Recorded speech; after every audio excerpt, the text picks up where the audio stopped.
X-Men: The Last Stand was the third and final movie, well, final back then in the X-Men film series.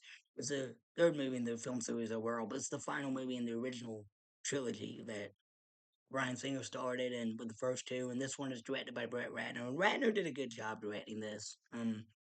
Well, it has a simple story with a quick pace, like an hour and 40 something minutes, like the first one. Didn't need to be 2 hours long.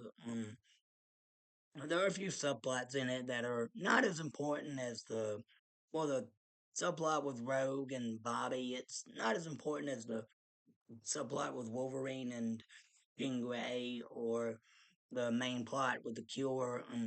The government invents this mutant cure, and there's some mutants that want to take it, live normal lives, but some that don't want it. So some of the ones that don't want it, they join this rebellion led by Magneto, where he's going to start a war between the mutant race and the human race. Regular, well, mutants are humans, but they're like powerful humans, not and powerful humans, but non-powerful humans, whatever. and and Ian McKellen is great as Magneto, and he's a good speak. The character's a good speaker too. He has big school speeches to rally his people to his cause, like they wish to cure us. But I say to you, we are the cure.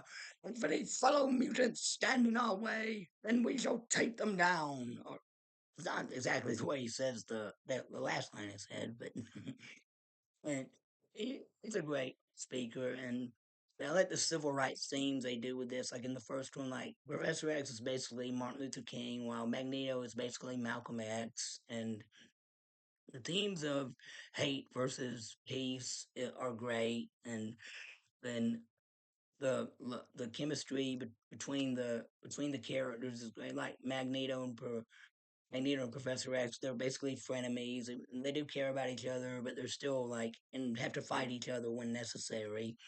And Jean Grey comes back and after sacrificing herself in the last one, and this one she's like resurrected as this all powerful like Phoenix persona, like from the Phoenix Saga in the comics. I've never read those comics, but a lot of people who have read those comics and were fan of it said, yeah, they screwed up the story with this, so they probably shouldn't have used that subplot. Just have her come back and just have her like secretly survive it somehow, and then come back and be a hero and fight alongside the good guys in the final battle.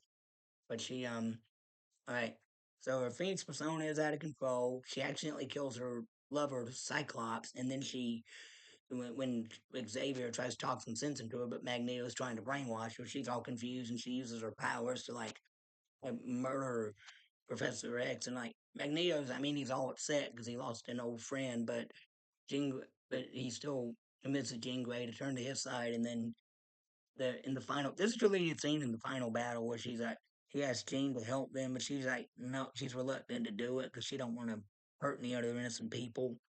And the other subplot with Rogue, how she wants to take the cure because she's tired of not being able to like hug or kiss or hold hands with her boyfriend without wearing gloves. Well, she can't wear gloves on her mouth, but I mean, if people touch her skin, they'll get hurt bad or maybe even die. So she wants to take the cure to be normal so she can finally touch her boyfriend and all her other friends. So, and the thing with her and Kitty Pride, Ellen Page does a good job as Kitty Pride. Yeah, I know she's Elliot Page now, but she was Ellen Page back then. So it's consistency, not transphobia.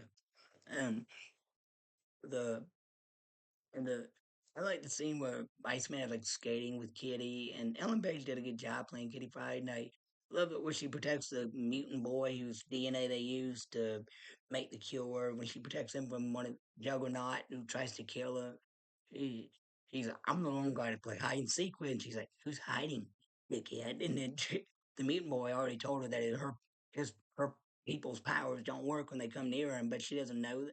Juggernaut doesn't know that, so when he runs toward him, they jump out of the way and he hits his head on the wall and is knocked unconscious. That was pretty funny. And there's a lot of humor in this movie. Like in the final battle movie, he's like cutting the arms off of this guy whose arms keep like growing back, and he's like kicks him in between the legs and says, "Grow those back." And I like Kelsey Grammer's Beast. I never heard of Kelsey Grammer until I saw this movie.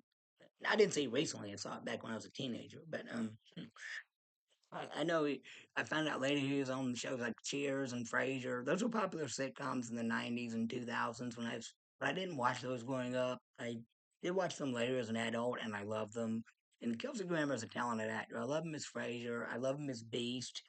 And I wish he was in the first two X Men movies. And also, like when he first meets Wolverine in this movie, they're acting like they don't like each other, and yeah, I don't know, a fight's gonna break out. But that would have been pretty cool to see a fight between them. But nothing comes of that. Thankfully, they did one in the prequels, but I'll get to that when I review Days of Future Past.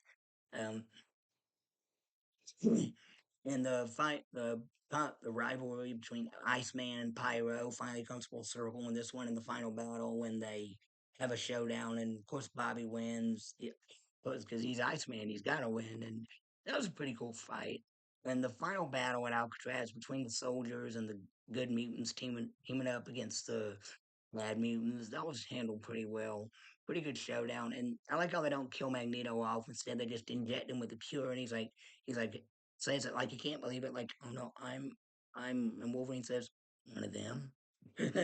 And like at the end when the good guys win and Professor X, I don't like how they killed him off. I don't like how they killed Cyclops off. Cyclops could have been good in the final battle, so could Professor X. And Jean Grey, like the emotional moment when Wolverine finally has to take her out in order to stop her from hurting innocent people because she can't control her powers. Like, if she had killed the professor then in the final battle, when like him trying to stop her then and she accidentally kills him, that would have been a pretty better sacrifice than the argument scene where he dies then.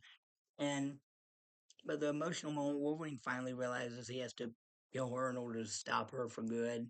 And he cries out in anguish after he's lost the love of his life, but he didn't have any other choice. That was such a powerful emotional moment, proving what great actors both Famke Jensen and Hugh Jackman are.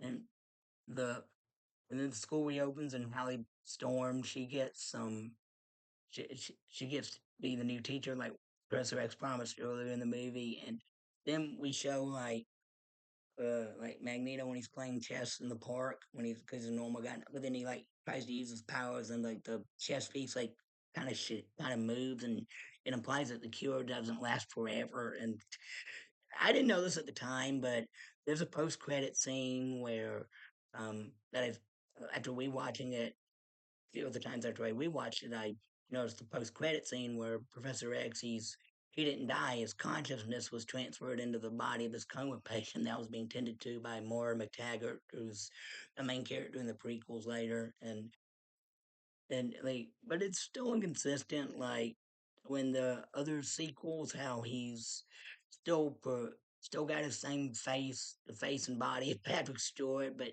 I mean, did he have the coma patient's body have plastic surgery to look like Professor Xavier?